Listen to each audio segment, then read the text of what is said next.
Bon, bah écoutez, bonjour à toutes et à tous. Nous allons donc démarrer ce nouveau live.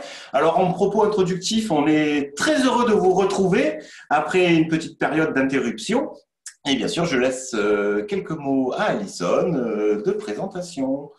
Merci Régis. Effectivement, on est ravis de vous retrouver ce soir après une courte séparation, mais parce qu'aussi, on avait eu la chance pendant un petit temps que les évolutions des positions gouvernementales et de la législation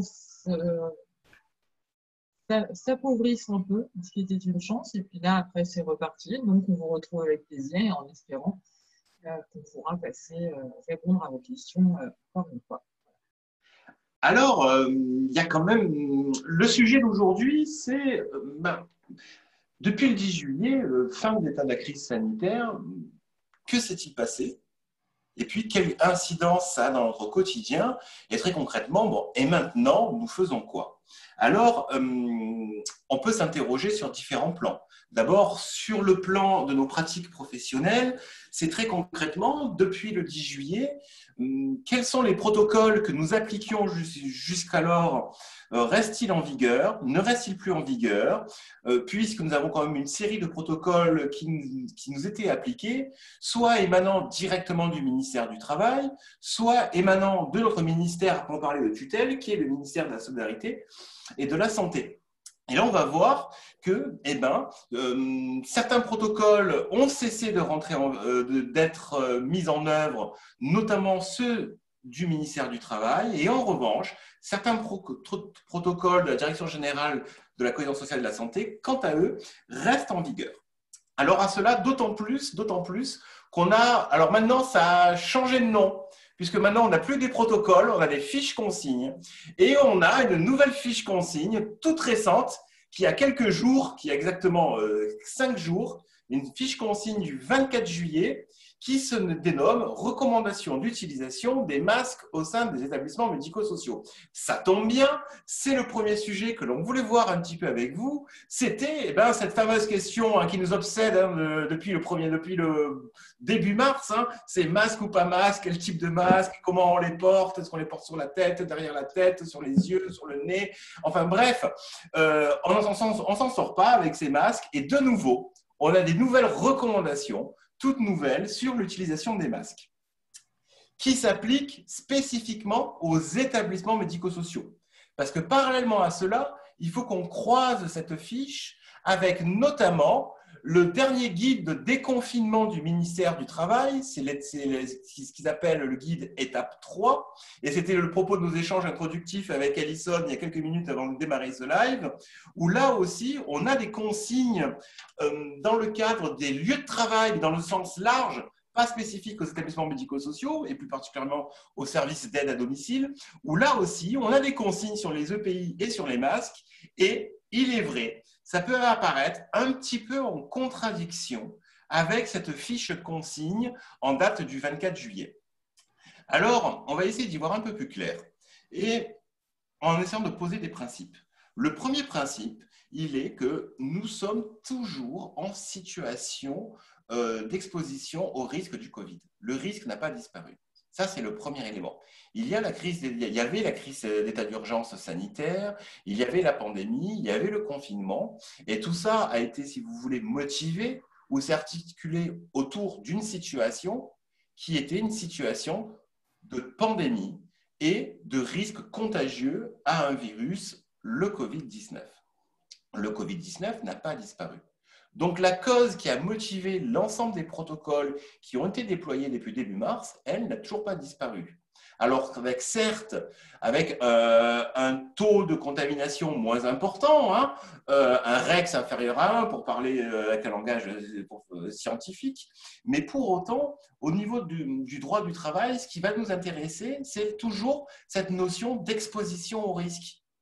Et même si on va dire que la probabilité de contamination est moins importante qu'en période de confinement, pour autant, il existe toujours une probabilité de contamination. Et c'est un petit peu ce raisonnement-là qui va nous guider dans le raisonnement que l'on va suivre, qui est qu'à aujourd'hui, nos salariés potentiels sont toujours exposés au même risque, avec une fréquence peut-être moins importante, mais le risque d'exposition est toujours présent. Ça, c'était le premier élément qu'il faut observer. Ensuite, bien sûr, hein, je rappelle, Alison, tu interviens quand tu veux. Hein. Ça, c'était la première observation. La seconde observation, il va falloir vraiment qu'on dissocie auquel type de salarié on s'adresse. On va bien dissocier les salariés qui interviennent à domicile, et on verra ensuite dans quel type d'intervention auprès de quel type de public. On va appeler ça des sous-catégories.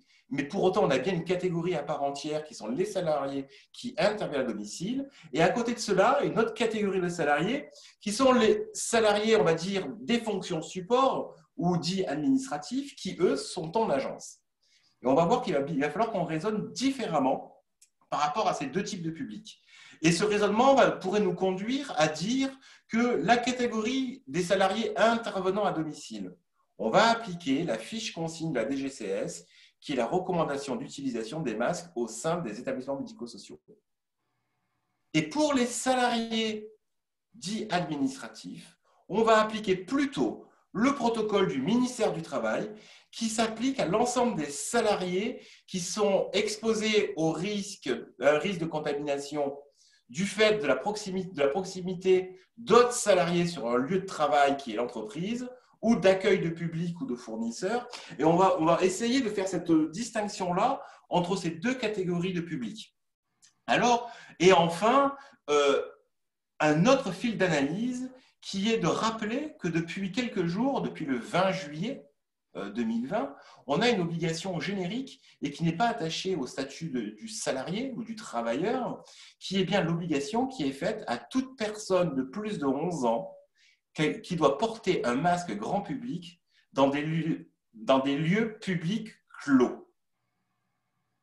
Alors là, ce principe a aussi vocation à s'appliquer à l'entreprise, dans le sens où il va falloir qu'on se pose la question, est-ce que l'entreprise est un lieu public clos? Ce n'est pas si évident que ça à répondre. Et on peut aussi se poser la question, mais du coup, est-ce que le port du masque est obligatoire au domicile de particuliers? Eh bien, là, la réponse elle est relativement simple. Le protocole général et l'obligation qui est faite générale du port de masque obligatoire dans certains lieux, comme son nom l'indique, sont des lieux publics et donc cela n'a pas vocation à s'appliquer au domicile de particuliers. En revanche, va se poser la question, est-ce que ça s'applique aussi à l'entreprise?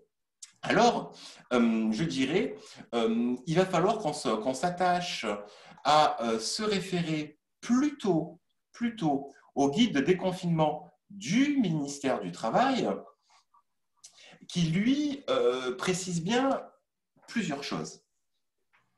La première, qui est de dire que le port du masque, sans rentrer dans le questionnement de quel type de masque, mais le port du masque, quoi qu'il en soit, devient obligatoire dès lors que les consignes des gestes barrières ne peuvent pas être respectés. Et par là, on entend avant tout le critère de la distanciation physique des 1 mètre.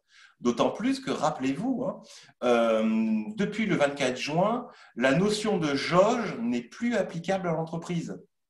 Elle est conseillée, mais vous savez, la jauge de 1 salarié, il faut une personne physique par 4 mètres carrés exploitable dans l'établissement. Cette obligation-là a disparu depuis le 24 juin. Désormais, c'est un conseil, une préconisation, mais ce n'est plus obligatoire. Ce qui est resté obligatoire, notamment, c'est bien le fait que lorsque le chef d'entreprise ne peut pas assurer une distanciation physique de 1 mètre entre les salariés dans l'entreprise, à ce moment-là, le port du masque est obligatoire. Et c'est là où on a un débat, c'est quel type de masque? Parce que dans ce protocole du ministère du Travail, on nous indique que c'est un masque grand public, à la condition que le port du masque n'est pas nécessité par une exigence professionnelle, C'est-à-dire que si vous voulez, il n'y a pas un contact avec une personne dans un geste technique qui nécessite le port du masque, puisque là, on passerait sur là, on rentrerait dans les consignes plutôt du ministère de la Santé, où là, ce sont des masques chirurgicaux, FFP1 ou FFP2. Le masque grand public n'est absolument pas autorisé dans les protocoles du ministère de la Santé. Et donc là, ça va viser plutôt les interventions de soins ou de prolongement du soin, c'est-à-dire les activités d'aide à domicile, très concrètement. Mais pour autant, le protocole du ministère du Travail nous précise que pour les publics fragiles ou à risque, à ce moment-là, ce n'est pas un masque grand public qu'il faut qu'il porte, mais un masque médical.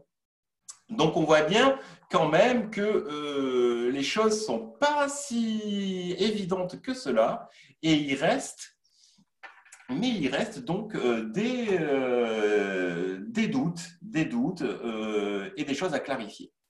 Alors, pour ce qui est maintenant, quelles consignes on peut avoir pour ce qui est des interventions à domicile, là, je dirais, les choses sont relativement claires. Puisque dans cette fameuse fiche consigne du 24 juillet, on a des consignes spécifiques pour les services d'aide à domicile, qui est, alors on va les lire ensemble,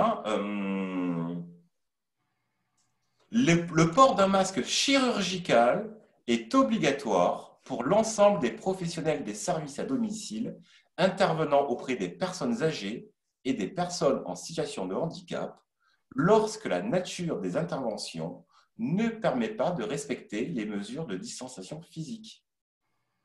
Donc là, on voit bien que si on prend ce premier bloc d'obligation, il n'y a pas de question à se poser.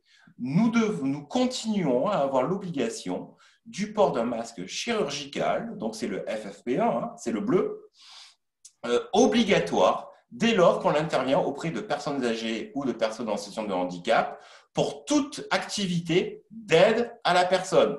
On est sur des activités d'entretien du domicile et la personne est présente physiquement au domicile, mais n'est pas dans la même pièce, ou est à plus de 1 mètre, ou n'est pas suspectée d'être porteuse du Covid-19, là, à ce moment-là, le port du masque n'est pas obligatoire. Hormis ce cas de figure bien précis, le masque chirurgical est obligatoire.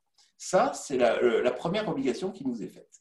Second cas de figure qui nous est précisé, les personnes qui sont accompagnées à domicile et qui sont avérées ou suspectées être porteuses du Covid-19 doivent obligatoirement porter un masque chirurgical.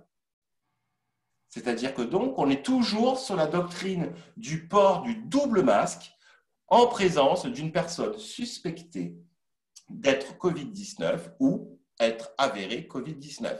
Donc, en résumé, personnes âgées, personnes dépendantes, personnes en situation de handicap, activité d'aide à la personne, port du masque chirurgical obligatoire. Dans les autres cas de figure, ce n'est pas obligatoire. Alors, vous pourriez me dire, mais oui, mais dans ce protocole, il est écrit de temps en temps qu'on peut avoir un masque grand public. Vous auriez parfaitement de raison, mais c'est uniquement pour les personnes qui n'interviennent pas auprès des résidents. Parce que là, c'est les recommandations auprès des établissements médico-sociaux qui accueillent. Et vous comprenez bien que dans un EHPAD ou dans une crèche, par exemple, il y a des salariés qui sont en contact direct avec les bénéficiaires et d'autres non. Et donc, c'est dans ce cas-là que le port du masque grand public est autorisé. On retourne sur les administratifs. Exactement, on est sur cette même notion, sur cette même fil conducteur. Est-ce que le port du masque est le corollaire ou la résultante du geste technique de travail que je réalise? Si oui, eh ben, ça veut dire que c'est un masque chirurgical. Si c'est simplement une protection dans mes activités, et ce ne sont pas mes activités qui génèrent le risque, à ce moment-là, on peut admettre le masque grand public. Typiquement, un agent administratif qui est devant son ordinateur en open space, il a un autre collègue de travail en face de lui à moins de 1 mètre. C'est la proximité de son collègue de travail qui crée le risque, d'où la possibilité d'un masque grand public, mais ce n'est pas les tâches du salarié d'avoir des fonctions administratives qui l'exposent au risque. La contamination ne va pas se faire par le clavier de l'ordinateur. Par contre, la contamination… Ils ont chacun le leur. Parce que, oui, bon, on s'est quand même professionnalisé, tu sais, Alison. Il est loin le temps où il y avait un ordinateur pour deux. Maintenant, généralement, chaque salarié a un ordinateur. Je pensais surtout au poste qui tourne, en fait. Alors, ça, c'était… Alors, il y a des questions déjà, ne vous inquiétez pas, on va vite y répondre. Je finis juste un petit peu l'actualité sur les masques pour une information qui nous semble importante à vous délivrer, puisque alors on a fait un flash info cette semaine de la Fédé, mais je reviens là-dessus, puisqu'on a eu donc la doctrine finale sur la poursuite de la distribution des EPI et des masques pour les services d'aide à domicile par les ARS via les GHT. Alors, sachez que vos approvisionnements en masques et éventuellement en autres pays qui étaient organisés jusqu'à présent par les ARS et que vous alliez chercher vos dotations hebdomadairement dans les GHT ou dans les lieux indiqués par les départements, cette distribution-là cesse le 31 août. À partir du 31 août et au plus tard au 6 septembre, il n'y aura plus d'approvisionnement des structures d'aide à domicile par les stocks d'État. Ça ne veut pas dire que ça ne met pas fin à l'obligation du port du masque. Attention, ça veut dire concrètement qu'à partir du 1er septembre, c'est vous qui payez les masques. Ce n'est pas la même chose.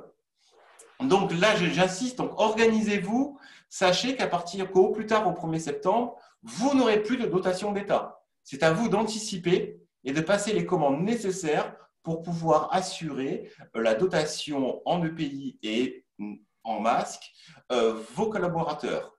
Sachant qu'il y a une autre obligation qui va naître le 1er octobre, c'est-à-dire qu'au 1er octobre, au-delà le fait que vous allez devoir toujours, bien sûr, fournir les masques en quantité suffisante et nécessaire à vos salariés, en plus de cet approvisionnement, je dirais, quotidien, vous devrez avoir un stock stratégique de réserve de 3 semaines de fonctionnement. C'est-à-dire que, grosso modo, vous allez avoir votre stock de masques pour faire face au quotidien. Et en plus de ce stock, vous devez avoir une réserve de fonctionnement de 3 semaines. Ça, c'est une obligation qui va vous être faite à partir du 1er octobre. Pourquoi? C'est en cas de seconde vague, le temps que les circuits d'approvisionnement d'État se remettent en place et que les canaux de distribution qu'on a connus jusqu'à présent refonctionnent, il va falloir un délai minimum de 3 semaines. Et pendant ce délai minimum de 3 semaines, il va falloir que vous soyez en capacité à assurer vos interventions et la protection de vos salariés.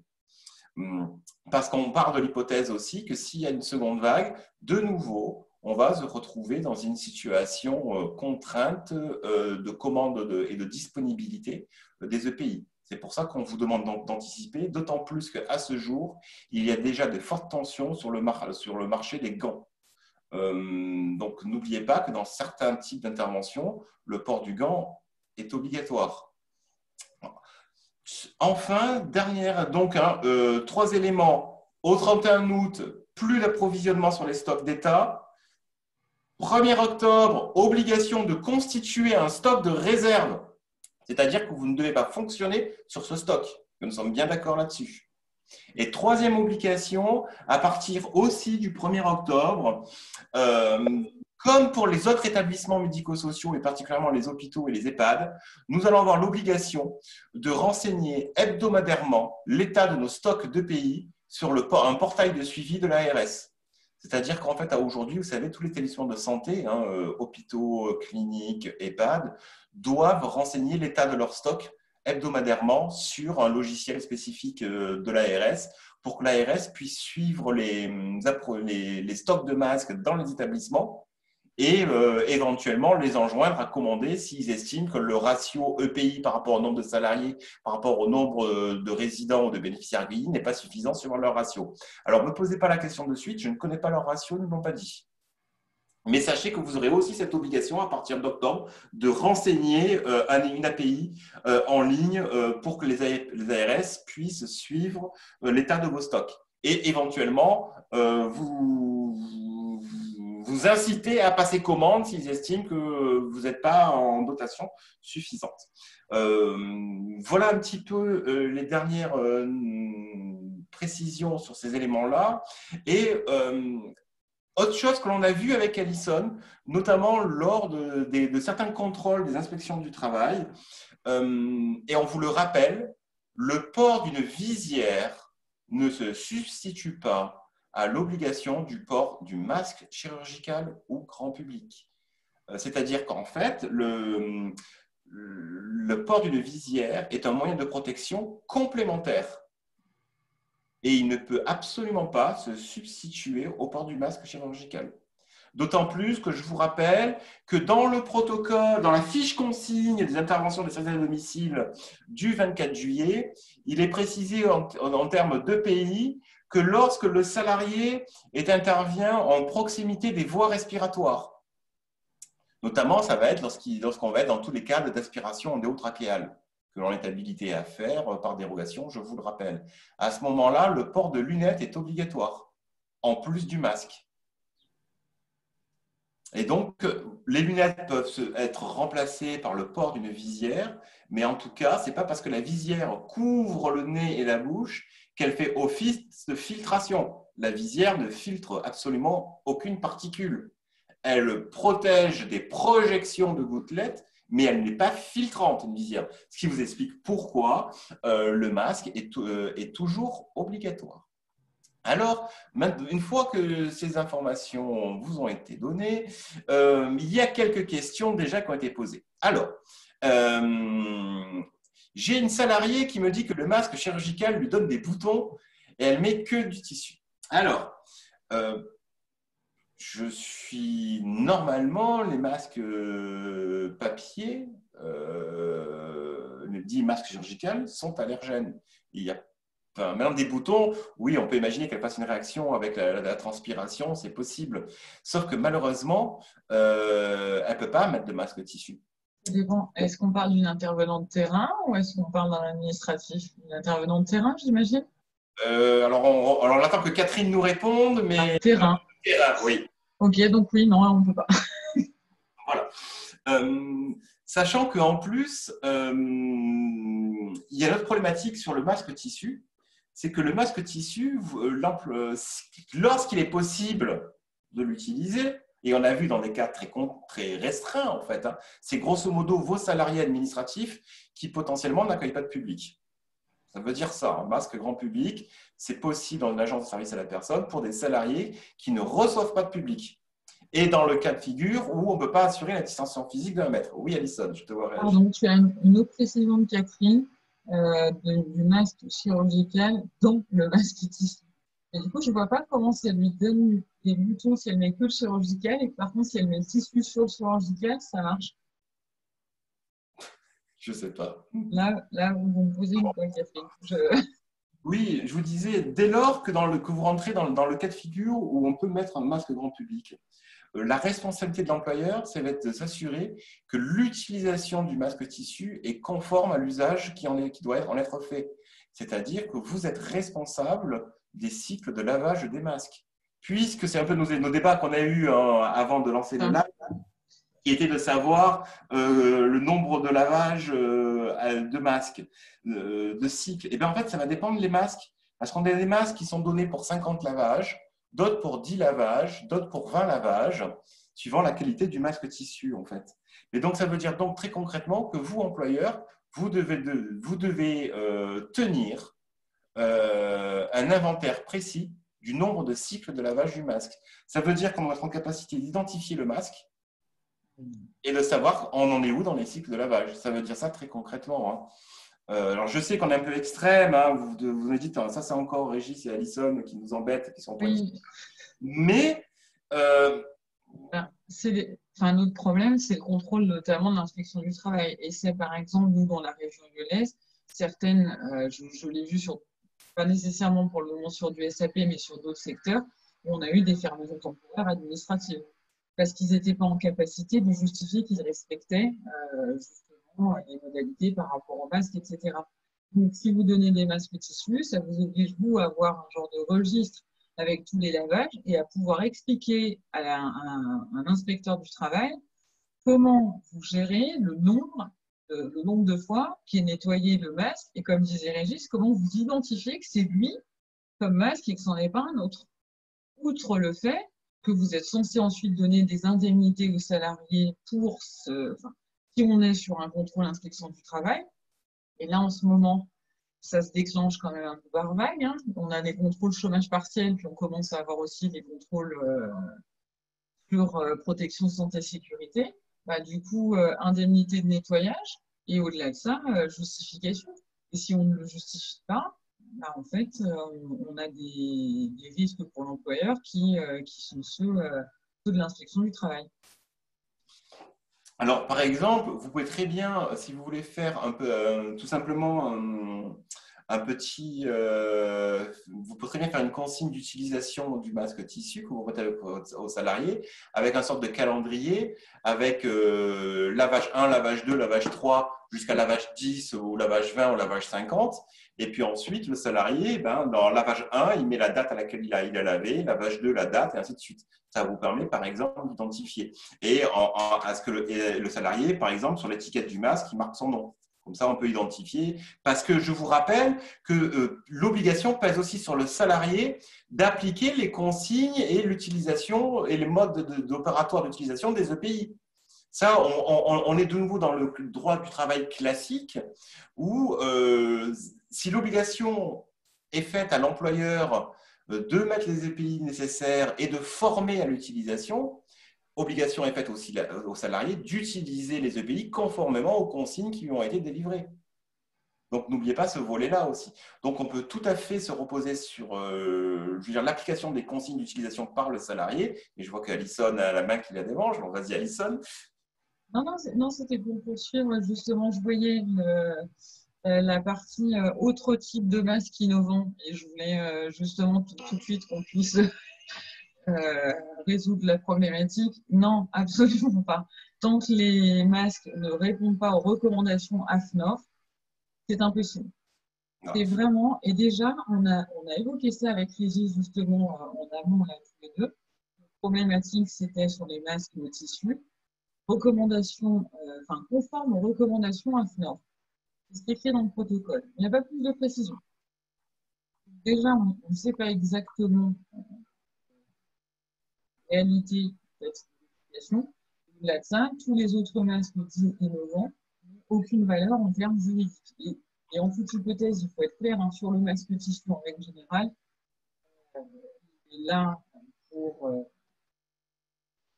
un genre de protection, mais ça n'est pas un masque de protection. Répondre aux normes qui sont édictées par le gouvernement, pour répondre à une consigne d'obligation de sécurité. Alors j'insiste. Alors, attention, à ma connaissance, à aujourd'hui, il n'existe pas d'homologation AFNOR. C'est pour ça que j'ai dit recommandation. C'est ça. Alors attention, on va faire un peu de qualité. Je vais reprendre ma casquette de qualiticien. Une norme est un référentiel technique fixé par des professionnels qui, ensemble, déterminent quelles sont des exigences techniques pour que le produit satisfasse à des exigences qualitatives. Ça, c'est une norme.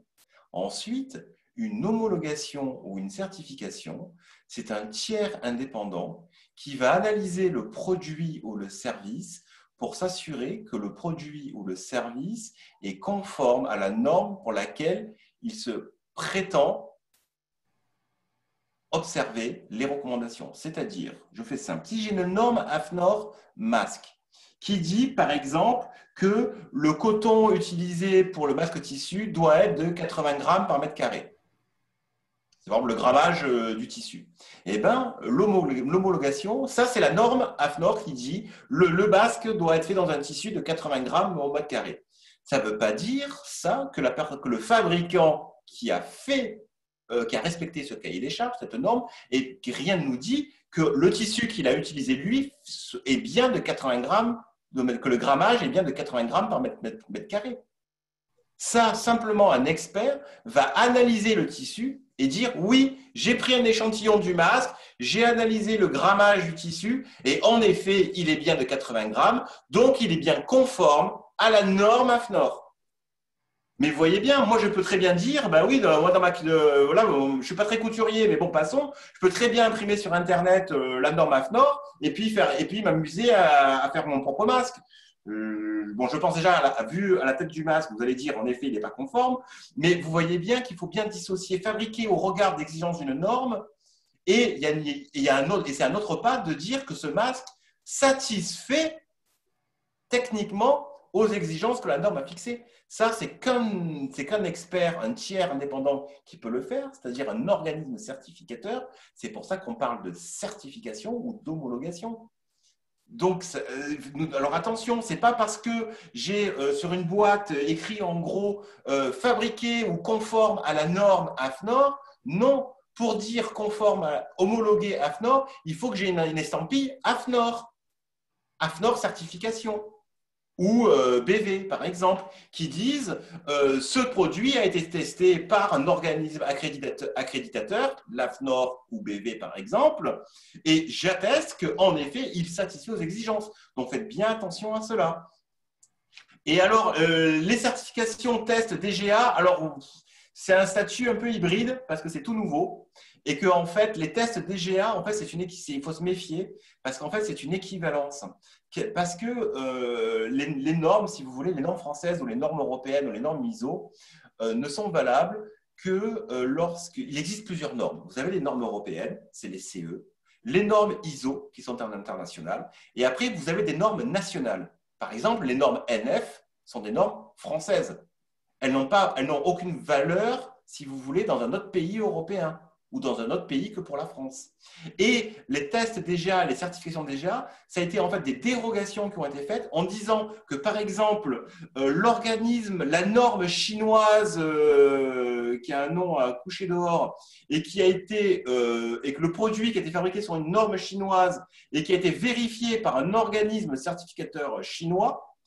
Aujourd'hui, il n'y a pas de système d'équivalence avec les normes européennes ou les normes françaises ou les normes ISO. Et par dérogation, la DGA a validé, si vous voulez, ou a légalisé la norme chinoise et le certificateur chinois. Parce que jusqu'à présent, s'il n'y a pas de texte ou de décret d'équivalence, ce n'est pas possible. Donc voilà ce qu'a fait la DGA. Mais ça n'empêche pas qu'il y a bien un tiers indépendant, un certificateur, qui a fait cet exercice-là. Peut-être Alison voulait réagir, non? Non, j'aimerais passer à une... J'ai vu une question qui a été posée il y a un long moment par rapport au nettoyage, parce que je sais que le sujet des masques nous prend souvent beaucoup de temps. Et l'autre question me paraissait aussi importante sur le nettoyage des agences et la question d'Alexandra qui a été posée au tout début sur est-ce que le protocole de nettoyage des agences est toujours d'actualité, l'aération les 15 minutes, nettoyage des sols, etc. Et à recouper avec l'histoire de peut-on utiliser l'aspirateur. Et comme on était sur les parties protocole, etc., je me suis dit qu'on pourrait rebondir ensemble. Alors, si tu veux, je te laisse rebondir pour la partie lieu de travail locaux, entreprises. Oui. Et moi, je prends. Et après, je te laisse pour l'aspirateur. Allez, on le fait comme ça. Allez, à toi, Alison. Alors, donc, la question d'Alexandra sur nettoyage des locaux de l'entreprise, effectivement, c'est tout à fait pertinent puisque le protocole, en fait, maintenant, donc on parle de l'étape 3, le protocole de déconfinement qui date du 24 juin et que j'ai réouvert de nouveau, puisque nous l'avons évoqué avec Régis juste avant qu'on commence. Et la difficulté que l'on a aujourd'hui, c'est que maintenant, vous avez une partie de recommandation, en fait. Le protocole numéro 2, on avait plusieurs éléments qui étaient plutôt obligatoires. Maintenant, on a des points obligatoires et certains points qui sont vraiment recommandés. Vous avez notamment dans le protocole, on a une page entière qui s'appelle Socle du déconfinement, qui a bien une mention à partir du 22 juin 2020. Pardon. Dans un premier temps, vous avez mesures d'hygiène. Donc, on continue à se laver les mains, mais ça, ce serait bien de le faire tout le temps. On a distanciation physique, port du masque. On est sur 1 mètre. Et vous voyez donc le carré de 4 mètres carrés, là, c'est enfin terminé. Et on a ensuite autres recommandations. Dans autres recommandations, j'ai aérer régulièrement, toutes les 3 heures, les pièces fermées pendant 15 minutes, nettoyer régulièrement, etc., etc. Ce qui veut dire qu'avec cette nouvelle mouture du protocole, on vous demande en fait à chaque entreprise de prendre ses responsabilités par rapport à qu'en est-il dans ma structure, quels sont les risques dans ma structure. Ce qui doit vous amener à avoir en principe refait votre document unique d'évaluation des risques à compter de ce dernier protocole, en fait, à partir du 24 juin, pour voir sur la partie risque dans vos locaux, est-ce que vous devez continuer à faire les nettoyages de manière très récurrente? Est-ce que vous pouvez abaisser parce que, par exemple, vous recevez très peu de public? Ou à l'inverse, votre fréquentation a réaugmenté, donc ça doit vous obliger à continuer le même type de protocole. Donc, en principe, vous devez avoir mis à jour votre DUR à compter du 24 juin. Si ça n'est pas le cas, c'est bien d'avoir un DUR qu'on a daté du 24 juin dans la phase 3. C'est bien d'avoir consulté ses représentants du personnel pour œuvrer avec eux sur santé et sécurité, puisqu'en réalité, on doit les associer à santé et sécurité, ça depuis le début du Covid, et enfin, on a toujours dû les associer à santé et sécurité, on vous le rappelle depuis le début du Covid. Pire encore, si vous êtes sur une entreprise de plus de 50, là c'est une obligation. Pas tant de leur faire valider le DUR d'ailleurs que de discuter avec eux d'hygiène et sécurité. On a un jugement en référé du tribunal de Lyon là-dessus au mois de juin, qui a dit qu'on n'était pas obligé de leur faire valider le DUR. Donc, pour répondre à la question d'Alexandra, je n'ai plus d'obligation formelle de l'aération toutes les 15 minutes, des types de nettoyage, etc. Puisque maintenant, ça rentre dans recommandation. Le problème, en revanche, c'est en fonction de comment votre structure fonctionne. Quel risque existe dans la structure pour les salariés? Je peux me retrouver à continuer à appliquer ces types de protocoles, en sachant que vous indiquez, est-ce que même si on le fait encore, on peut arrêter de tenir un registre des nettoyages? Bah, moi, justement, non, je continuerai à le tenir, parce que c'est toujours la même chose, hein. Moi, mon principe, c'est d'une part de pouvoir protéger santé et sécurité des salariés, des bénéficiaires qui viennent, etc. Et c'est aussi de justifier si j'ai un litige, si j'ai un contrôle de l'inspection du travail, etc. Et encore une fois, comment je justifie si j'ai un contrôle? Parce que j'ai tenu un registre du nettoyage. Il peut y avoir d'autres manières, mais c'est ce qui nous avait semblé le plus simple. Un cahier avec des lignes où on a des signatures sur le nettoyage a été fait. C'est quand même beaucoup plus facile à mettre en place que de justifier a posteriori, en fait, en cas de contrôle. Et réellement, si vous regardez les annexes du protocole, vous avez les obligations de nettoyage quotidien après réouverture et on vous parle de nettoyer les objets et les surfaces fréquemment touchées et potentiellement contaminés. Là, il faut utiliser un produit actif sur le Covid-19. Et le paragraphe suivant est intéressant puisqu'il indique lorsque l'évaluation des risques le justifie, notamment en cas d'une circulation active du virus dans l'entreprise. Comme je vous l'explique, qu'en fait, ça dépend vraiment de votre structure, vos modalités pratiques, et comme je vous parle d'évaluation des risques, je vais y ajouter un dernier point qui va être aussi, à mon avis, mais le fait que là, le gouvernement recommence à mettre la France en couleur verte, orange, etc. À mon avis, quand on est sur des zones oranges, il va falloir rehausser son niveau plus que quand on est sur des zones vertes. Voilà. Alors, pour ce qui est de maintenant dans les services d'aide à domicile et plus particulièrement au domicile de nos clients, plusieurs observations. La première, elle est que officiellement, il n'y a plus à appliquer tous les anciens protocoles de la DGCS. Il n'y a plus que deux en vigueur. La fiche consigne sur les masques et le protocole de déconfinement, où là, il y a plusieurs recommandations, si vous voulez, sont en vigueur, mais sont largement assouplies. Par exemple, tout ce qui est de l'utilisation d'aspirateurs par aspirateur n'est plus en vigueur. Puisque c'est dans un ancien protocole, à aujourd'hui, pour la DGCS, on leur a demandé confirmation, ils n'ont précisé pas plus tard que cette semaine, il n'y a plus à appliquer, si vous voulez, ces éléments-là. Donc ça, c'est la première observation. La seconde observation qui est, si vous voulez, qu'à aujourd'hui, on doit aussi mettre en place, pour ce qui est, je fais un lien avec l'aération des pièces, parce qu'on a eu une adaptation par rapport à la période de canicule dans certains départements. Alors canicule, tout est relatif, mais en tout cas on est passé en alerte canicule dans quelques départements. À ce moment-là, on a eu des consignes particulières sur l'aération des pièces. C'est-à-dire que, même en cas de canicule, pour autant, on doit continuer à procéder à l'aération des pièces des personnes fragiles, alors que je vous rappelle que jusqu'à présent, en cas de confinement et d'isolement des personnes âgées, on devait justement les confiner, les calfeutrer, et on ne devait pas éviter les courants d'air pour éviter les contaminations. Là, on reste bien pour la période canicule, on a une adaptation où en fait, on nous demande bien de continuer à aérer les pièces, mais en alternant, c'est-à-dire qu'on aère une pièce 15 minutes en dehors de la personne âgée.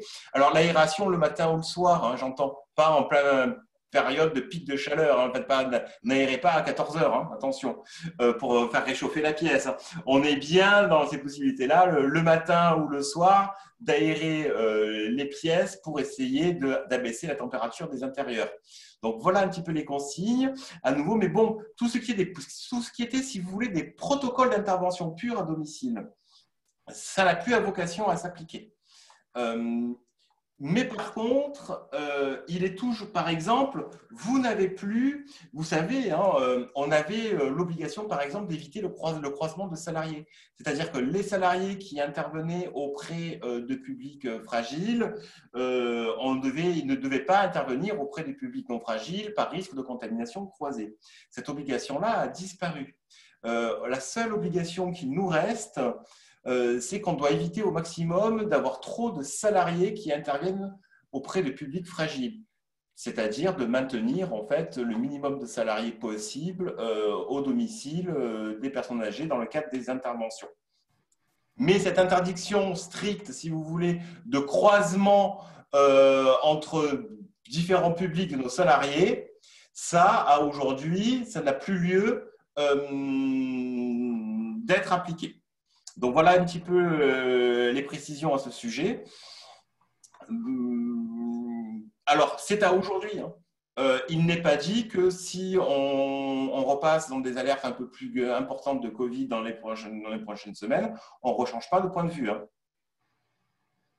Alors, pardon. Non, pardon. Ça fait écho à ce que la question que tu n'as vraisemblablement pas entendue tout à l'heure. Je disais, à mon avis, on aura aussi ensuite une obligation de se réadapter en fonction du fait que le gouvernement recommence à faire des zones orange, rouge, etc. Tout à fait. Alors, là, honnêtement, et en plus, vous avez vu, ils ont changé la typologie maintenant. C'est les zones de surveillance. Oui, c'est ça. Voilà, donc c'est nouveau, oui. On ne sait pas trop ce que c'est exactement. On n'est pas dans la même codification qu'on a connue jusqu'à présent. C'est encore un nouveau concept. Alors, bon, maintenant, ça fait quelques mois qu'on est habitué avec les nouveaux concepts. Hein. Oui, on s'adapte vite. mais bon, si vous voulez, ce que vous devez retenir à aujourd'hui, c'est que vous n'avez que 2 documents qui font foi dans les services d'aide à domicile pour les interventions. C'est un document qui s'appelle Intervention à domicile en période de déconfinement et à l'approche de la saison estivale. Et ce que je fais, je vous donne de suite le lien pour que vous puissiez le télécharger. Voilà, je le copie et je vous le mets de suite à tout le monde. Hop. J'en profite, il y avait une question, Régis, par rapport au stock de masques et au stock d'EPI en réalité, parce que finalement, les EPI aussi vont être concernés. On a eu une question qui est revenue à plusieurs reprises sur la partie garde d'enfants SAP sous autorisation. Bah, pour moi, oui, pas la question ne se pose pas. Et on avait une autre question sur ménage et garde d'enfants. Est-ce que les obligations ne s'appliquent que lorsqu'on reste avec des seniors sans accompagnement et garde d'enfants?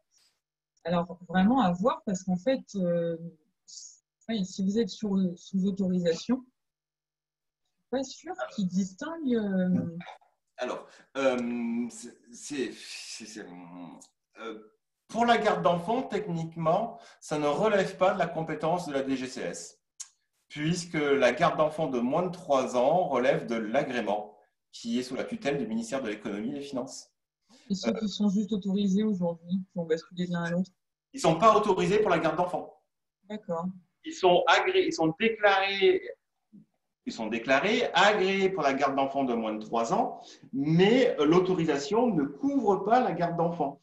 Là où c'est embêtant, c'est que par contre, les protocoles de DGCS s'appliquent aux établissements qui accueillent les enfants, notamment les crèches. Et là, je serais enclin à dire que par prudence, il vaut mieux appliquer les protocoles des crèches dans la garde d'enfants à domicile de moins de 3 ans, et de plus de 3 ans d'ailleurs. C'est-à-dire qu'on applique le protocole des crèches. Alors, si vous me posez la question, quel est-il? Il m'échappe, je ne l'ai pas en tête là. Je vous le dis de suite, donc je pourrais vous le rechercher, mais j'ai un trou. Mais je crois qu'il y a le port du masque est quand même obligatoire, hein, il me semble bien, même dans les crèches. J'ai peur de vous dire une bêtise, donc on reviendra vers vous pour être plus précis là-dessus. Alors, il y a d'autres sujets peut-être en actualité et il est peut-être intéressant de faire un petit point sur les dispositifs d'activité partielle et de savoir un petit peu où on en est aujourd'hui parce que vous êtes nombreux à nous poser des questions, notamment sur le fait, alors l'activité partielle, elle prend fin quand?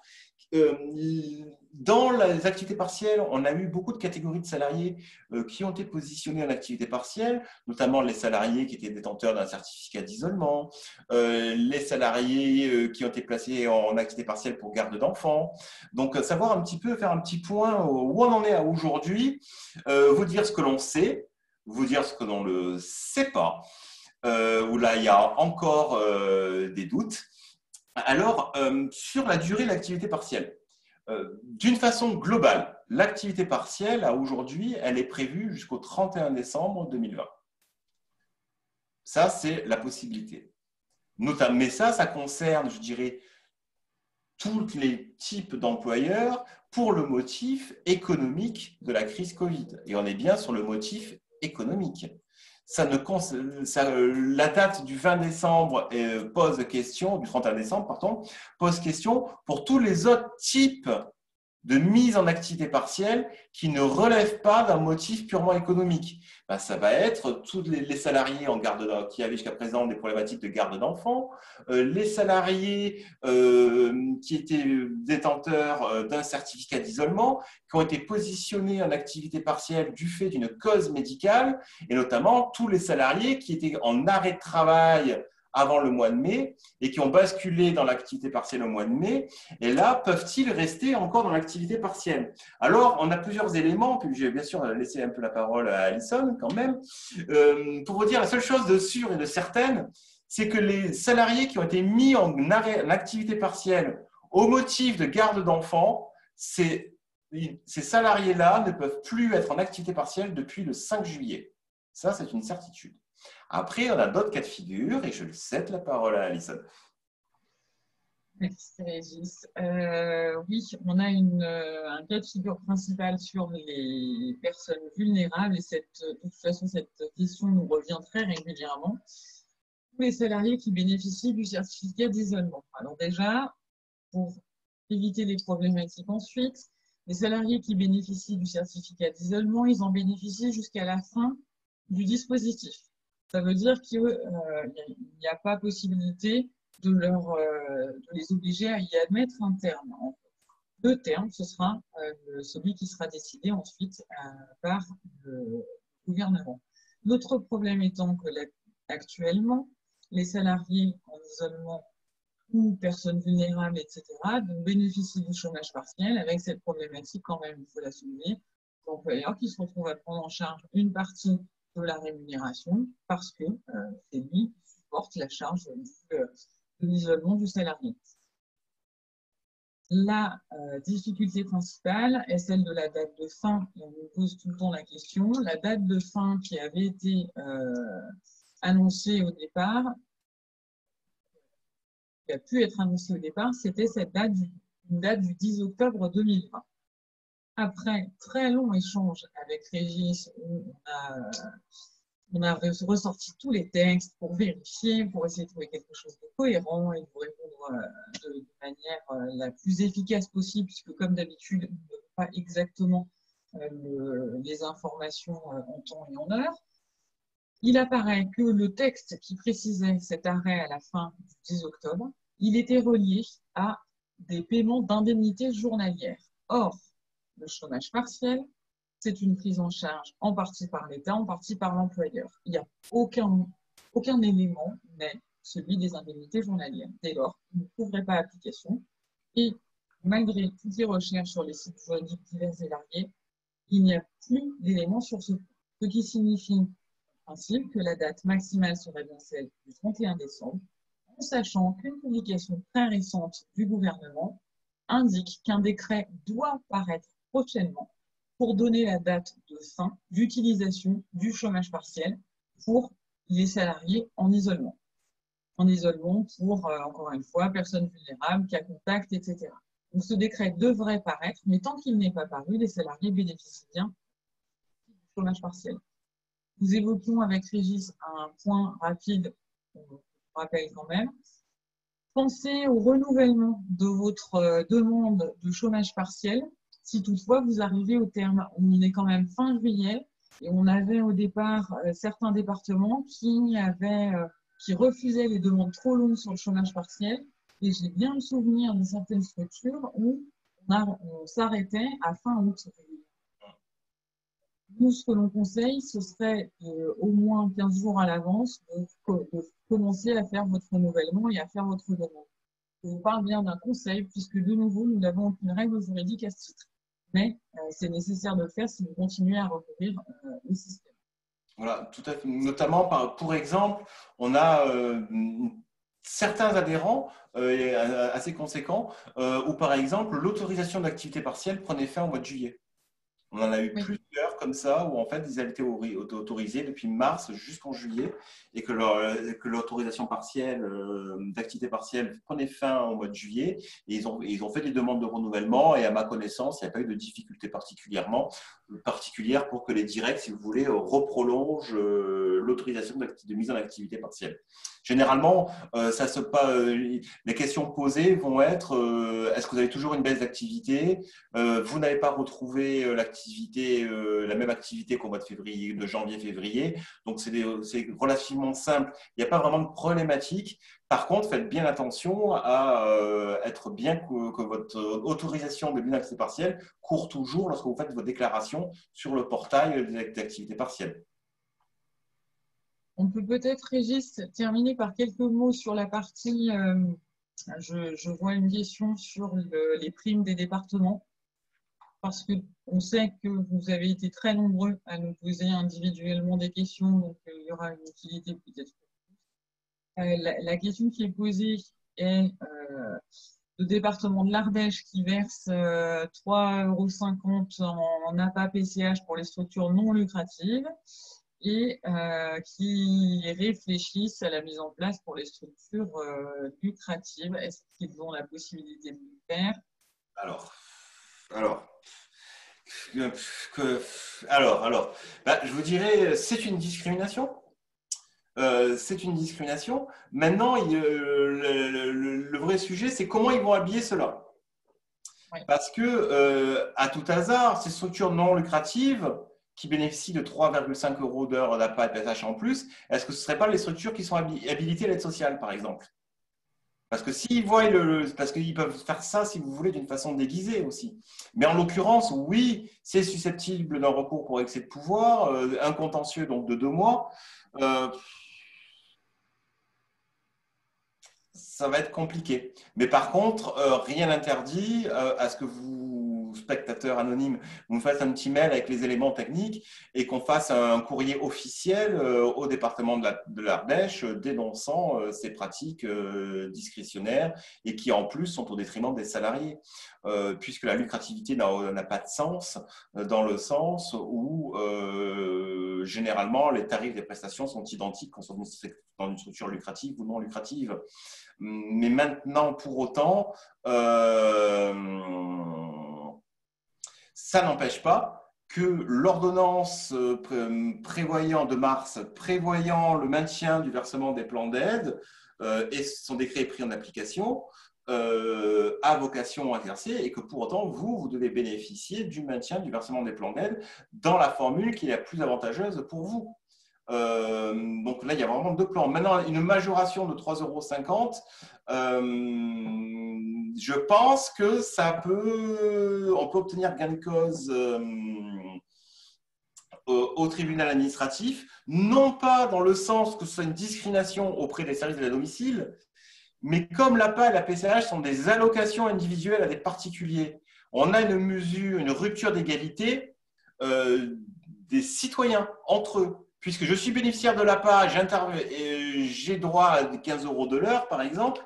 Et par contre, si je vais sur une structure non lucrative, j'ai droit à 18 €. Ça, ce n'est pas possible. Le 3,50 € de l'heure n'est possible que pour les structures. La majoration de 3,50 € de l'heure dans ce cadre-là n'est possible en réel techniquement que pour les structures tarifées ou les structures habilitées à l'aide sociale. Donc, une structure non lucrative, une association non lucrative qui n'est pas tarifée ou pas habilitée à l'aide sociale, le département, en droit, ne peut absolument pas majorer de 3,50 € de l'heure de la part. Parce que s'il le fait, il est obligé de le faire pour tout le monde. Donc, je pense que la subtilité est là et qu'en fait, c'est la tarification, l'habilitation à l'aide sociale qu'ils ont dû bouger pour justement éviter de tomber dans ce piège. Mais bon, je suis à votre disposition, désolé de vous appeler spectateur anonyme, je suis à votre disposition pour échanger, pour voir concrètement ce qu'ils ont fait et de voir si, voilà, s'il est possible qu'on fasse techniquement quelque chose ou pas. Donc, n'hésitez pas à me faire un petit mail, hein, @fedesap.org. On peut en profiter pour justement ajouter sur les primes, toutes ces primes-là, département, les primes Covid en fait. Vous allez avoir plusieurs possibilités pour verser ces primes, en sachant que beaucoup de départements ont indiqué dans leur courrier que ce serait très bien si les entreprises passaient par la prime PEPA ou la prime Macron, c'est-à-dire celle qui est versée par les employeurs. Alors, sur le principe, la prime PEPA ou Macron, on a là l'information qu'on pourra la verser jusqu'au 31 décembre au lieu du 31 août. Ce qui signifie pour nous qu'il ne faut absolument pas se presser là pour aller verser la prime très vite et se retrouver dans une situation qui ne serait peut-être pas celle que vous souhaitez, puisque les départements vous annoncent des montants très souvent de prise en charge, mais qui vont pouvoir être minorés en fonction de ce qui a été maintenu justement. On n'a pas PCH pendant le confinement, alors que les heures n'ont pas été réalisées, par exemple. Je pense au département de Meurthe-et-Moselle, pour lequel j'ai lu les conditions et on a expressément l'information qu'on aura une réduction en fonction de ceci. Il va être possible de faire une prime Covid, en fait, à part. Mais on n'est pas obligé, contrairement à ce qui est mentionné par la plupart des départements dans les courriers, on n'est absolument pas obligé de passer par la prime PEPA. qui est la prime versée par l'employeur. Et je rappelle, puisque très souvent on nous demande ensuite, mais pourquoi c'est si important? Eh bien, très clairement, parce que si vous versez la prime PEPA, donc prime employeur, sur la base de ce que le département vous a indiqué, déjà, il vous faut trouver des critères objectifs et qui correspondent aux critères PEPA. Et puis, au-delà de ça, une fois que vous avez versé l'argent au salarié, à aucun moment, vous ne pourrez penser ensuite le récupérer. Donc, quoi que vous verse par la suite le département, vous demeurez sur le montant que vous avez versé et ça veut dire que c'est l'entreprise qui paiera elle-même le montant définitif. En sachant que là, le dernier texte, la loi de finances rectificative qui devrait être publiée incessamment sous peu, prévoit les mêmes exonérations de cotisations sociales et patronales et d'imposition sous la réserve, je vous le dis. Un accord d'entreprise. Voilà. Oui. Ouais. Vas-y, laisse finir. Pardon, excuse-moi, de la mise en place par décision unilatérale ou accord, mais c'est donc la même chose que les primes PEPA, en fait. Alors, semble-t-il. Et je dirais, c'est encore plus intéressant, enfin, ça apparaît plus intéressant que la prime PEPA. En plus de tous les éléments que vient de porter à votre connaissance, Alison, il y a d'abord le plafond. C'est que donc l'article, c'est en fait l'article 2C de la troisième loi de finances rectificative pour 2020, qui, par amendement parlementaire, dispose que le versement de primes Covid, notamment pour les établissements médico-sociaux relevant du L312-1 et 6 et 6e et 7e du Code de la sécurité famille, c'est-à-dire nous, services d'aide à domicile, pour être plus précis, on bénéficie de l'exonération PEPA jusqu'à un plafond de 1 500 €. Donc déjà, vous voyez que par rapport à un PEPA classique qui est de 1 000 €, là, on est sur un plafond de 1 500 € défiscalisé et pas soumis à charge sociale, et qui est simplement conditionné, à combien vous le dire, Alison, par un accord d'entreprise ou une décision unilatérale. Ça me semble plus intéressant aussi parce que, comme vous le disiez, Alison, juridiquement, ce n'est pas une prime PEPA. Donc ça veut dire que déjà, vous pouvez faire le cumul. Donc, ce n'est pas inintéressant. Vous pouvez très bien avoir du PEPA et la prime Covid, et c'est deux plafonds distincts. Donc, ça, ce n'est pas inintéressant en termes d'optimisation fiscale, entre guillemets. Je ne dis pas qu'il faut que vous versiez 2 500 € de prime à vos salariés. Attention, je n'ai pas dit ça. Mais j'ai dit que potentiellement, vous pouvez avoir une réflexion, une articulation entre ces deux plafonds. Ma foi, c'est pas inintéressant. Ça peut être un outil. La seconde problématique, et qu'on a très vite évoqué, c'est qu'une prime PEPA passe par un accord d'entreprise PEPA. Ça va si vous n'avez qu'un seul établissement. Il n'y a pas de sujet. Maintenant, si vous avez plusieurs établissements et que manque de chance pour vous, par exemple, vous avez un établissement qui est dans un département qui verse la prime PEPA, la prime Covid, et puis dans un département limitrophe, imaginons, tiens, vous avez un établissement à Avignon et un établissement à Rochefort-du-Gard. Et bien, comme ça, il y a 6 km d'écart entre Avignon et Rochefort-du-Gard. Donc, votre agence d'Avignon est dans le département de Vaucluse qui refuse de verser une prime, c'est votre établissement principal, votre chaise sociale, et vous avez un établissement secondaire à Rochefort-du-Gard, à 4 km d'Avignon, vous passez le Rhône. Vous êtes dans le Gard, et là, le Gard ne verse pas de prime. Faire un accord d'entreprise PEPA qui dit que les salariés d'Avignon ont droit à une prime PEPA et modulée en fonction de leur exposition au risque, et les salariés de l'établissement de Rochefort-du-Gard ne sont pas éligibles à la prime PEPA, c'est quand même à écrire et sur le fond compliqué, voire impossible. Enfin, il y a peut-être des juristes qui vont se lancer dans l'exercice, mais ça me semble très périlleux, d'autant plus que je rappelle que récompenser par une prime PEPA le fait qu'un salarié est exposé au risque, ce n'est pas une condition d'éligibilité à la prime PEPA, c'est une condition de modulation de la prime PEPA. C'est que je vous rappelle le texte d'origine, c'est que bon, vous avez bien sûr un principe qu'on ne doit pas être supérieur à 3 SMIC horaires pour bénéficier d'une prime pouvoir d'achat, et qu'ensuite, on peut fixer certains critères de modulation de la prime. Mais donc, dès lors qu'on prend le critère, donc ça peut être l'ancienneté, tout ce que vous voulez, les critères d'éligibilité, et on peut moduler la prime et l'exposition au cas Covid était admis comme un élément de modulation de la prime. Mais ça ne peut pas être un motif d'exclusion de la prime. C'est dès lors que vous avez acté le fait qu'il y a une prime PEPA, on ne peut pas dire que dès lors que mon salarié est exposé au crime Covid, on ne peut pas dire ben, s'il a travaillé à tel endroit, il a droit à la prime, et que s'il a travaillé à tel endroit, il n'a pas droit à la prime. Ça, vous ne pouvez pas le faire. Et à ma connaissance, on ne peut pas faire d'accord PEPA par établissement. Si on fait un accord PEPA, on est obligé de le faire pour l'ensemble des salariés de l'entreprise et pas de l'établissement. On ne peut pas faire cette distinction-là. Alors qu'une décision unilatérale, on peut tout à fait la prendre dans un établissement. Oui, Joseph, vas-y. Je pense que j'ai encore un problème avec la discrimination là. Qu'est-ce qui fait que, non, puis pour moi, soit tu as des établissements distincts et à la limite, plein de réserves, pourquoi pas. Si j'ai pas d'établissement distinct, je vois pas ce qui me permet encore une fois d'avoir un. Non, non, moi j'ai du mal. J'essaie là de le raccrocher à d'autres primes que j'ai pu mettre en place en le distinguant avec des établissements, etc. Et j'en trouve pas du même genre.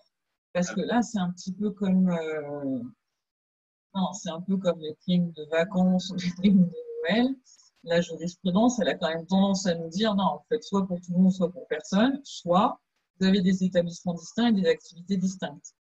Après, je dirais, et encore, on n'est pas allé dans la subtilité et qui pose. C'est pour ça que la prime PEPA, franchement, je pense que c'est la meilleure des bonnes solutions. Parce que là, on vous parle des cas de salariés dans des établissements distincts. Mais Covid, oui, peut-être.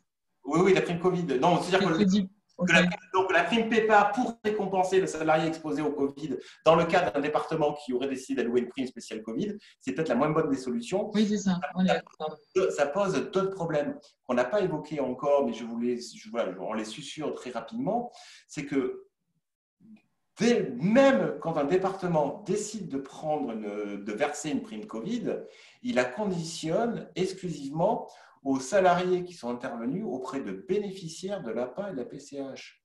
Donc, c'est un gros bazar. Parce que votre salarié, par exemple, vous avez un salarié qui intervient dans le cadre d'un plan d'aide d'APA ou de PCH, il aura droit à sa prime. Et le salarié qui sera intervenu auprès de personnes âgées, mais pas dans le cadre de l'APA et de la PCH, le département ne vous donnera pas une dotation financière pour lui verser une prime. Et imaginez que vous avez un salarié qui travaille, qui intervient auprès de bénéficiaires de l'APA.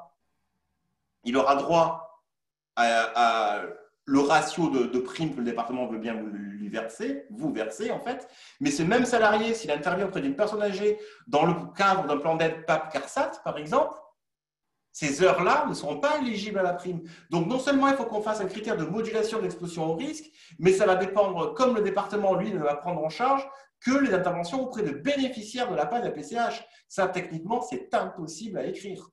Et il faut vraiment voir comment ils rédigent, parce qu'ils ne font pas tous la même chose.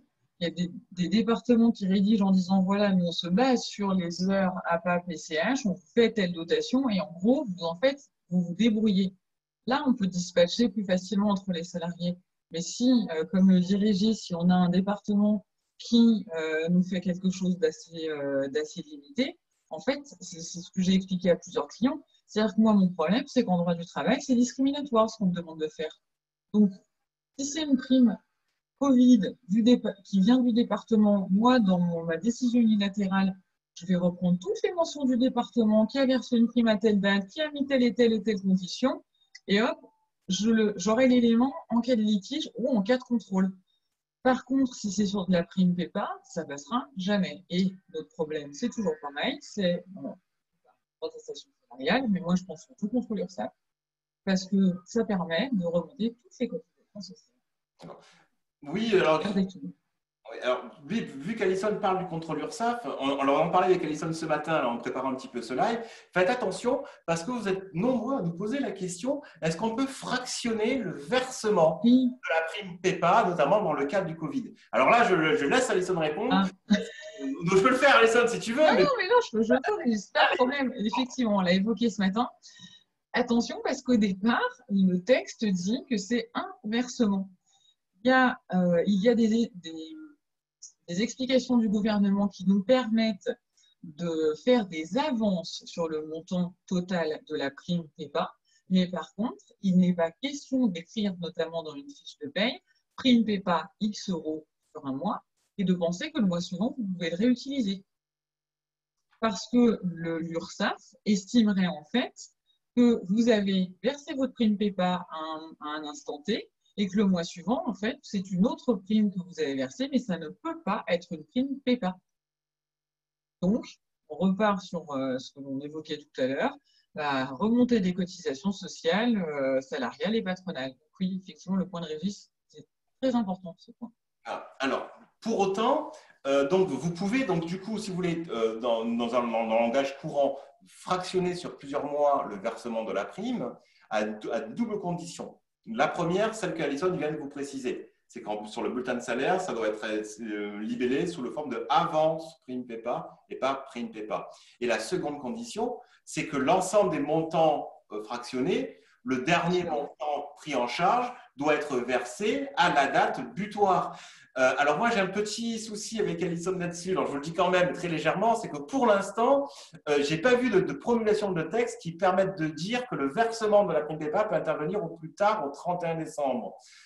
S'il en est question, c'est dans plein de sites qui font référence sur des sites ministériels et tout.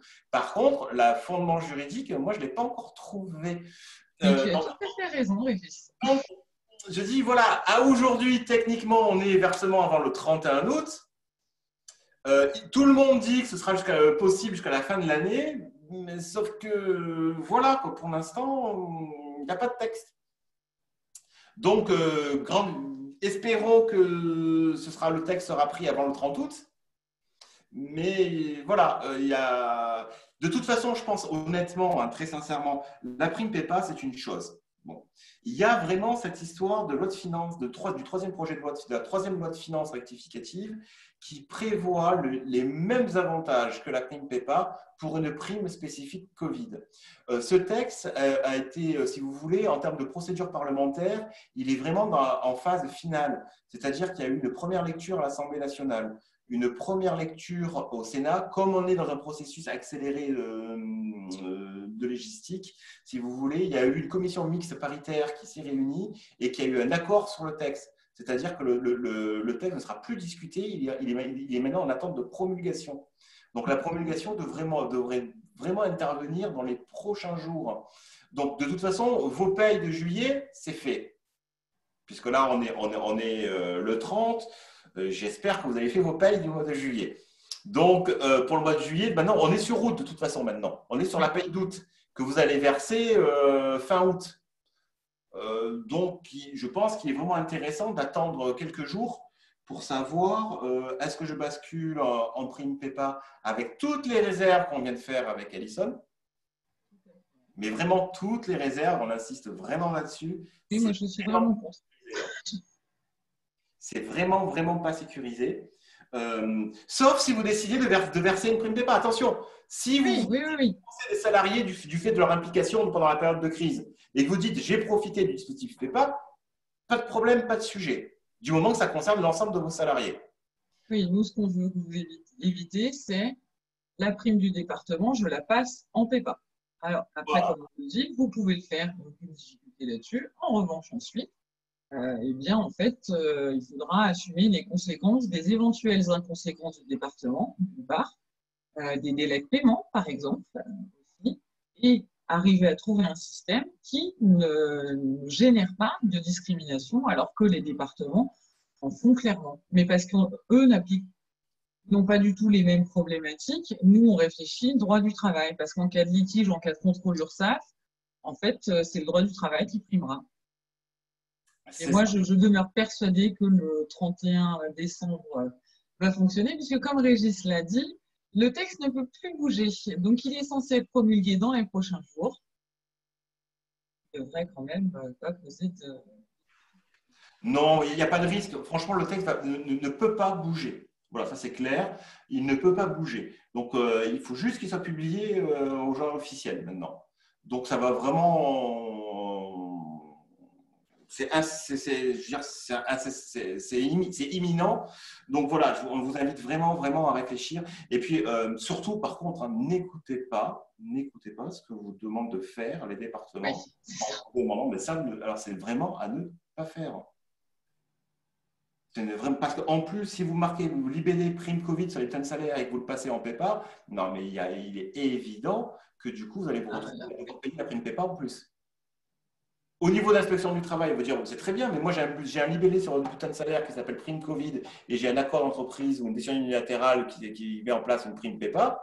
C'est deux primes totalement distinctes. Vous devez verser la prime PEPA en plus de votre prime Covid. Donc méfiez-vous, parce qu'il y a fort à parier que les départements vont vous demander d'identifier le versement de la prime qu'ils ont financée sur les bulletins de salaire, parce qu'en mode de preuve, ils vont vous demander les bulletins de salaire. Donc, logiquement, on va mettre quoi? Prime département ou prime Covid sur les bulletins de salaire. Mais du coup, ce n'est pas techniquement une prime PEPA. Donc, la prime PEPA est toujours due. Donc, attention au cumul. Parce qu'au niveau de l'inspection du travail, on va vous dire, c'est bien gentil, mais moi j'ai deux décisions unilatérales où j'ai deux accords d'entreprise, un qui met en place une prime PEPA et l'autre qui met et sur le bulletin de salaire, moi je vois prime Covid, vous n'avez pas payé votre prime PEPA. Donc, vous devez la payer. Et au niveau maintenant des contrôles URSSAF, on va vous dire, attendez, c'est une prime PEPA ou c'est une prime Covid?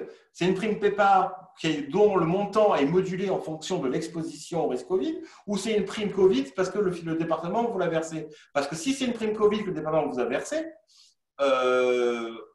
si vous n'avez pas fait de décision unilatérale ou d'accord d'entreprise dans le cadre de l'article 2C de la loi de finances rectificative, vous n'avez pas droit à réaliser l'abattement de charges sociales dessus.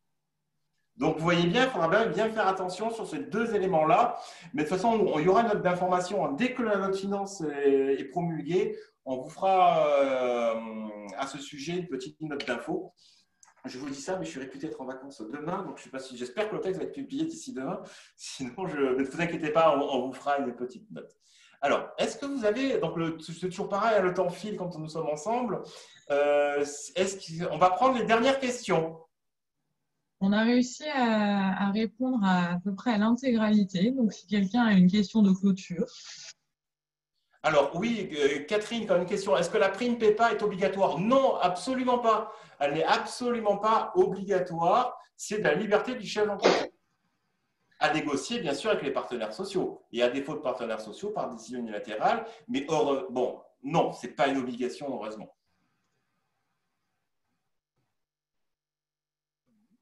Peut-être qu'on a réussi à être assez exhaustif. J'ai l'impression qu'il n'y a plus de questions, donc je pense que nous... Alors, la prime PEPA peut donc s'affecter à toute structure. Ah oui, aujourd'hui, la prime PEPA, ça concerne l'entreprise, peu importe son activité. C'est ça la problématique que nous avons pour la Solvay Allison, c'est que dès lors qu'on fait une prime PEPA, c'est comment on peut exclure des établissements de l'accord mettant en place la prime PEPA. Et c'est ça qui nous semble techniquement pas possible, en fait. D'où la problématique lorsque vous êtes une structure multi-établissement et quand vous avez un établissement qui est dans un département qui prend en charge, qui veut verser une prime PEPA, enfin, qui veut verser une prime Covid que vous faites passer techniquement sous le libellé de prime PEPA, et quand vous avez un établissement qui n'est pas dans le département. Et en plus, vous pourriez me dire, mais pas de souci, moi j'ai le département qui me verse l'équivalent de 15 000 € de prime Covid, je dis que c'est mon budget prime pour l'ensemble de mes salariés et je l'affecte à l'ensemble de mes salariés, qu'ils soient dans l'établissement du département qui a versé ou qui n'a pas versé. C'est vrai, techniquement, vous pouvez tout à fait faire ça. Sauf que dans la convention de subventionnement que vous allez passer et contracter avec le département, il va vous demander de rembourser toutes les sommes qui n'ont pas été versées aux salariés qui sont intervenus auprès de bénéficiaires de l'APA et de la PCH du département concerné. Donc, vous allez devoir vous rembourser une partie des montants que vous avez perçus. Donc, non, en fait, aujourd'hui, je vous dis, habiller la prime Covid par la prime PEPA, par un accord d'entreprise PEPA, c'est vraiment la moins bonne des idées, à aujourd'hui.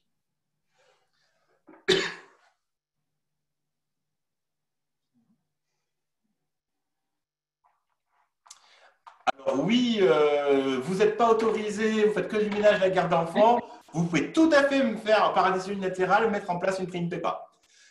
Mais pour l'instant, Votre accord d'entreprise ou votre DU doit être fait au plus tard le 31 août et versé en même temps. Attention au délai. Puisque là, Elle doit être datée au plus tard du 31 août. Oui, bon, vous avez bien compris la subtilité quand on dit dater, n'est-ce pas? On n'a pas dit d'avoir une date, ça se met sur un document. Voilà, voilà. C'est moins complexe, c'est moins problématique de dater un document qu'une date de paye. Tout à fait, tout à fait. Voilà. On n'est pas censé revenir sur un bulletin de salaire. Par contre, un Non, document, non, voilà. vous avez compris le message qu'on vous fait passer, quoi. C'est-à-dire que comme si la date est au 31 août, voilà, on sait pertinemment qu'on est sur une période qui est un petit peu compliquée en termes de temps, d'où le fait que la date doit être au 31 août. Après, on va avoir de toute façon, à mon sens, on va passer au 31 décembre, tout est prêt pour. Donc, on aura sans doute l'occasion de revenir vers vous pour ce sujet-là. Et En effet, moi, j'avais fait le même pari qu'Alison. Ne vous inquiétez pas, ça va arriver. J'ai fait ça, vous savez, pour le versement des oui, complémentaires c'est à vrai. la PCH. Et je vous ai fait l'histoire toutes les semaines pendant 3 mois. Donc, Je ferai pareil.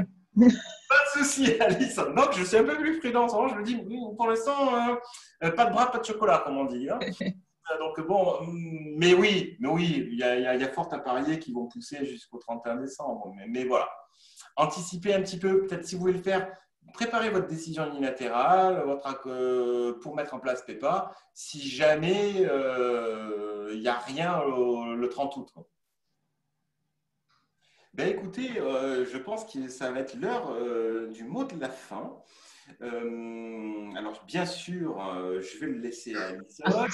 Je tenais vraiment, écoutez, à vous dire une fois de plus qu'on a passé un agréable moment en votre compagnie, que ça faisait un petit moment qu'on ne s'était pas retrouvés. Donc, on va continuer. Je pense qu'à la rentrée, on fera bien sûr quelque chose. Hein. Après, ce sera la rentrée de Alison et Régis, peut-être, je ne sais pas. On trouvera une nouvelle formule. Mais oui, de toute façon, nécessairement, à la rentrée, il y aura un besoin un petit peu de faire un point d'étape, un point de situation, de comment. Donc, on vous donne rendez-vous à la rentrée. Mais maintenant, je laisse le mot de la fin à Alison. Merci beaucoup, Régis.